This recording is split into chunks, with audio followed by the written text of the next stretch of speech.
Chapter 9. Under the Moon. Jack froze. "It's him," Annie whispered. The knight held out his gloved hand. "Come on, Jack," Annie said. "Where are you going?" said Jack. "He wants to help us," said Annie. "How do you know?" "I can just tell," said Annie. Annie stepped toward a horse. The knight dismounted. The knight picked Annie up and put her on the back of his horse. "Come on, Jack," she called. Jack moved slowly toward the knight. It was like a dream. The knight picked him up too. He placed Jack on the horse behind Annie. The knight got on behind them. He slapped the reins. The black horse cantered beside the moonlit water of the moat. Jack rocked back and forth in the saddle. The wind blew his hair. He felt very brave and very powerful. He felt as if he could ride forever on this horse with this mysterious knight. Over the ocean, over the world, over the moon. The hawk shrieked in the darkness. "There's the treehouse," said Annie. She pointed toward a grove of trees. The knight steered the horse toward the trees. "See, there it is," Annie said, pointing to the ladder. The knight brought his horse to a stop. He dismounted and helped Annie down. "Thank you, sir," she said, and she bowed. Then Jack. "Thank you," he said, and he bowed also. The knight got back on his horse. He raised his gloved hand, then he slapped the reins and rode off through the mist.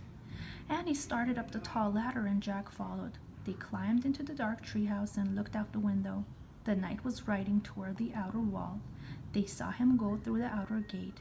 Clouds started to cover the moon again.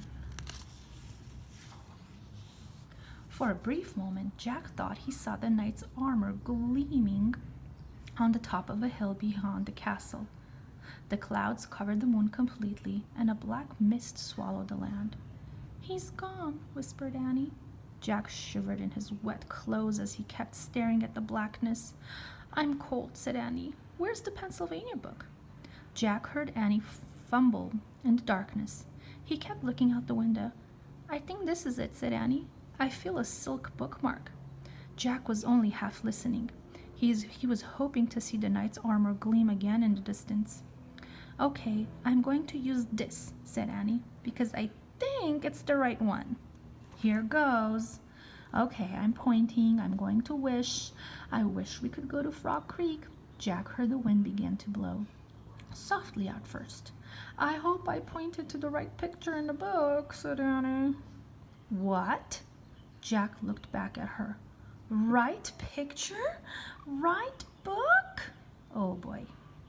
The treehouse began to rock. The wind got louder and louder. "I hope it wasn't the dinosaur book," said Annie. "Stop!" Jack shouted at the treehouse.